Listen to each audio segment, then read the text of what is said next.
আমি দুর্বল, আমি অসহায়, কিন্তু আল্লাহ তুমি তো সর্বশক্তিমান, তোমার কাছে বিচার দিলাম, তোমার কাছে অভিযোগ দিলাম, আয় আল্লাহ আমার পক্ষ থেকে হাজ্জাজের জন্য তুমি যথেষ্ট হয়ে যাও।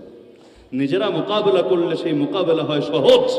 ওলামায়ে কেরাম যদি নিজস্ব শক্তিতে মোকাবেলা করেন, কয়জন মানুষই আর শক্তি বা কতটুকু, কিন্তু মোকাবেলা যদি আল্লাহর হাওয়ালা করে দেন, তাহলে তাদের বাহ্যিক শক্তি যদি কিছু নাও থাকে, দুনিয়ার জালেমরা আল্লাহর পাকের সামনে কখনো টিকতে পারে না।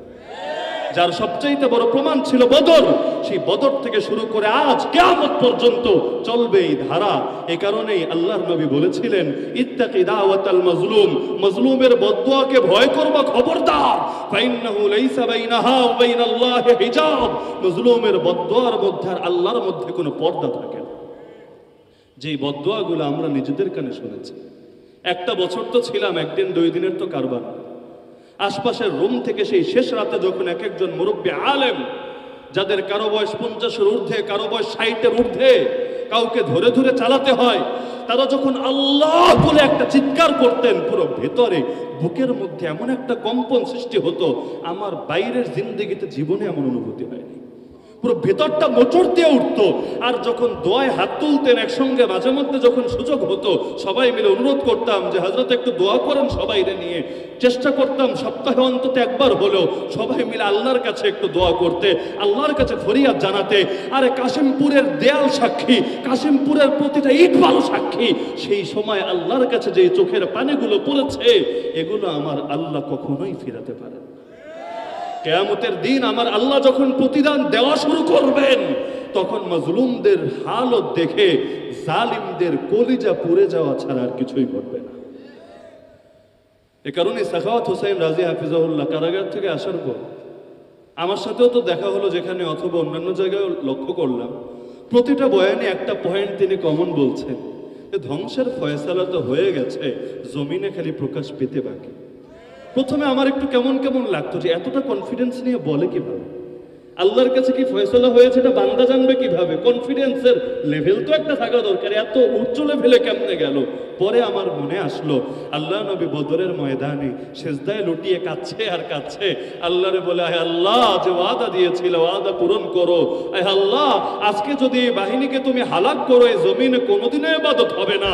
নবী যার যার হয়ে কাঁদছেন সেজদায়, পেছন থেকে আবু বকর এসে পিঠে হাত দিয়ে বলে, হাসবুক ইয়া রাসূলুল্লাহ, হাসবুক, হে নবী যথেষ্ট, আর লাগবে না, আল্লাহ আপনার দোয়া ফিরাবেন না, আল্লাহ দোয়া কবুল করে নিয়েছে। তো কি পরিমাণ মাকবুলিয়াত পেলে আল্লাহ বান্দার দিল ইতমিনান ঢেলে দেন, বান্দার দিল সাক্ষ্য দেয়। মুমিনের দূরদৃষ্টি সবসময় ভুল হয় না, বরঞ্চ এটা তো প্রবাদ বাক্যই হয়ে গেছে। সালাফে সালেহিনরা বলতেন, ইত্তাকু ফিরাসাতাল মুমিন ফাইন্নাহু ইয়ানজুরু বিনুরিল্লাহ, মুমিনের দূরদৃষ্টিকে ভয় করো, কারণ সে আল্লাহর নূর দিয়ে দেখে। তো সাইদ বিন জুবায়ের শেষ দোয়া, আল্লাহ আমারে মারুক, আমার পর যাতে আর কাউরে মারতে না পারে, তুমি আমার দ্বারাই ওর ফয়সালা করে দাও। তারা মেরে ফেলা হলো, রক্ত আর রক্ত আর রক্ত বের হচ্ছে। ইতিপূর্বে 1,20,000 মানুষকে মেরেছে, এত রক্ত জীবনেও দেখে নাই। হাজ্জাজ পেরেশান, জল্লাদ পেরেশান, সবাই পেরেশান। আরে এত রক্ত কেমনে আসে এই বুড়িয়ার গায়ে? এটা তো স্বাভাবিক না, সম্পূর্ণ অস্বাভাবিক। ডাক্তার ডাকালো, আরে দেখো তো কি অবস্থা, এত রক্ত কেন আসে? ডাক্তার চেক আপ করে বলল, গভর্নর স্যার, কাহিনী তো অন্য জায়গায়, এ কারে মারলেন আপনি? দুনিয়াতে কাউকে যখন মৃত্যুদণ্ড দেওয়া হয়, মরার আগে ভয়ে ভেতরটা শুকিয়ে যায়, রক্তের মধ্যেও শুষ্ক ভাব প্রকাশ পায়, রক্তটা ঘন হয়, জমাট হয়, যার কারণে যেই পরিমাণ রক্ত বের হয় সেটা তুলনামূলক পরিমাণে স্বাভাবিকের চাইতে কম হয়। কিন্তু কারে মারলেন? একজন সুস্থ সবল মানুষের রক্ত যতটা তরল থাকে, যতটা জোরে প্রবাহিত থাকে, আল্লাহর বান্দার রক্ত মৃত্যুর আশায় এত বেশি পরিমাণ তরল হয়েছে, তার ভেতরে এত বেশি আত্মপ্রশান্তি আর আল্লাহর সঙ্গে মিলিত হওয়ার জন্য এত তরপানি ভেতরে কাজ করেছে যে স্বাভাবিক সুস্থ মানুষের চাই তার ভেতরে আরো বেশি রক্ত প্রবাহিত হয়েছে। তো তারে মেরে ফেলা হলো, শেষ। কিন্তু আল্লাহ তার দোয়া এমন ভাবে কবুল করলেন, এখন হাজ্জাজ এমন রোগে ধরলো কোনো ডাক্তারের ট্রিটমেন্ট করতে পারে, সবাই খালি সরি আর সরি আর সরি। হাজ্জাজ ধীরে ধীরে মোটা সোটা মানুষটাও শুকিয়ে কাঠ হয়ে গেল, বয়স মাত্র 50-এর কোঠায়। অবস্থা এমন হলো, ঘুমাতে পারে না, চোখ বন্ধ করলেই দেখে সাইদ বিন জুবায়ের এসে গর্দানটা খাপ করে ধরে বলে, কি রে আল্লাহর দুশমন, তুই আমারে মারলি কেন? হাজ্জাজ বলে, সাইদ রে, তোমার লগে আমার কি লেনা দেনা? জল্লাদরেও দেখলা না, অন্য কাউরে দেখলা না, আমারে দেখে ছাড়ো না, তোমার জন্য আমি একটু ঘুমাতেও পারি না। ধীরে ধীরে মাথা উলট পালট হয়ে যেতে লাগলো, পাগলের মতো প্রলাপ বকতে লাগলো। এমন একটা অবস্থা হলো, সে নিজেই মৃত্যু কামনা করতে শুরু করলো। তা আল্লাহ তাআলার একজন বান্দার একজন দোয়ার বরকতেই তার পুরো হালতটাই উল্টে গেল। তা আমাদের অতীত তো আমাদেরকে এটাই শিক্ষা দেয়, নিজে যান কোরবান করে কোনো দ্বিধা কাজ করে না। আনাস বিন নজর একদিক থেকে রক্ত প্রবাহিত হচ্ছে, হাত দিয়ে চেহারা থেকে রক্ত মুছছেন আর মুখ দিয়ে চিৎকার করে বলছেন, ফুস্তু রব্বিল কাবা, কাবার রবের কসম, জীবনটা কামে লেগে গেছে, আমি তো কামিয়াব হয়ে গেছি। তারা মনে করতেন যে এই বাজার তো এমন এক বাজার যেখানে ক্রেতা স্বয়ং আল্লাহ। তা আল্লাহ যেখানে কিনতে আসেন সেখানে বিক্রি করতে পারার চাইতে দামি বিষয়, গর্বের বিষয় আর কি হতে পারে। তো নিজের জান কোরবান করতে মোটেও চিন্তা করতেন না, নিজের জানের বিনিময়ে ইসলামকে জিন্দা রাখতে মোটেও দ্বিধা করতেন না।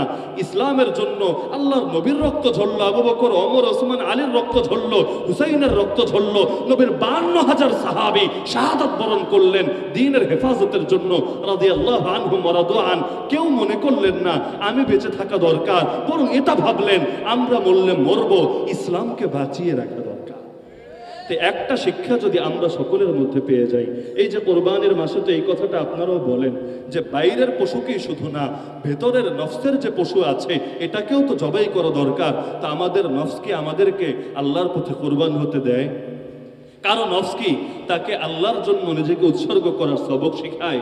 আরে না, ইন্নান নাফসা লাআম্মারাতুম বিসসু, নফস সর্বদা খারাপ কাজের কুমন্ত্রণা দেয়। কিন্তু এই নফসের মোকাবেলা করে নিজেকে কোরবান করার মানসিকতা নিয়ে যদি এগিয়ে যেতে পারেন, এই নফসে রূপান্তরিত হয়ে এমন এক নফস হবে, সূরা ফজরের শেষে গিয়ে আল্লাহ বলেন, ইয়া আইয়াতুহান নাফসুল মুতমাইন্না ইরজিই ইলা রাব্বিকা রাদিয়াতাম মারদিয়া। সেই নফসকে আল্লাহ ডেকে বলে, সেই নফস উন্নত হতে হতে এমন উন্নত হয়, আল্লাহ ডেকে বলে, হে প্রশান্ত নফস, হে প্রশান্ত আত্মা, আরে আয় না, তুই আমার বান্দাদের কাতারে প্রবেশ কর, তুই আমার জান্নাতে প্রবেশ কর, তুই এমন অবস্থায় দেহ থেকে বের হয়ে আয় যে তোর উপরও আমি খুশি, তুইও আমার উপর খুশি।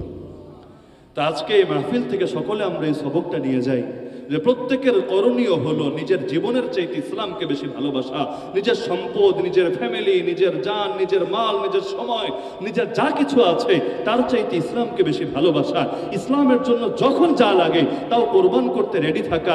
ইসলামের জন্য ইব্রাহিম আলাইহিস সালাম সন্তান কোরবান করতে চলে গেলেন। এই যুগে কত হালত এমনও দেখা যায় মানুষের একটা গরু কোরবান করতেও রেডি থাকে না।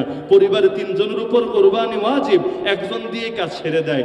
স্ত্রী হিসাব করে না তার কি পরিমাণ স্বর্ণ গয়না আছে, তার উপর আলাদা কোরবানি আসে কিনা। ছেলে হিসাব করে না আমিও তো জব করি বা বিজনেস করি, আমার উপর আলাদা কোরবানি আসে কিনা।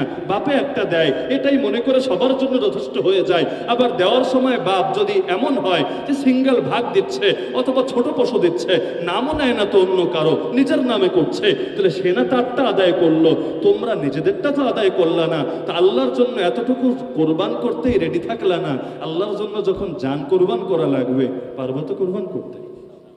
তা আমরা সকলে সবক নিয়ে যেতে পারবো তো ইনশাআল্লাহ? ইসলাম বেশি দামি না আমার জান বেশি দামি? ইসলাম বেশি দামি না আমার মাল বেশি দামি? ইসলাম বেশি দামি না আমার সময় বেশি দামি? যদি ইসলাম দামি বেশি হয়, ইসলামের জন্য সব কোরবান করব। হ্যাঁ, এই যুগে সেই কুফরি কথা আবার কেউ বললেন না, সবার উপর মানবতা, কেউ বলে সবার উপর দেশ। মুসলমান এগুলো বলে না, মুসলমান বলে আল্লাহু আকবার, সবার উপরে আল্লাহ। সুবহান রাব্বিয়াল আলা অর্থ কি? নিজে ডিকশনারি খুলে তাহকিক করেন, আমার আল্লাহ আলা। আলা মানে কি? আমার আল্লাহ যে আলা বললাম, আলা মানে যিনি সবার উপরে, সবার ঊর্ধ্বে। তা আমার আল্লাহ যদি সবার উপরে হয়, তার সমান কেউ হবে?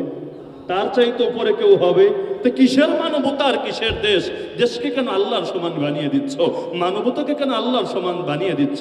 সবাই তো আল্লাহর গোলাম। ব্যক্তি হিসাবেও আমি আল্লাহর গোলাম, জাতি হিসাবেও আমরা আল্লাহর গোলাম, রাষ্ট্র হিসাবেও পৃথিবীর প্রতিটা রাষ্ট্র হতে হবে যেগুলো মুমিনদের রাষ্ট্র হতে হবে, আল্লাহর গোলাম। সবাই যদি গোলামি করে, গোলামির প্রতিফল আখিরাতে পাবে। আর গোলামি না করলে কিয়ামতের দিন কোন মুখ নিয়ে নবীর সামনে দণ্ডায়মান?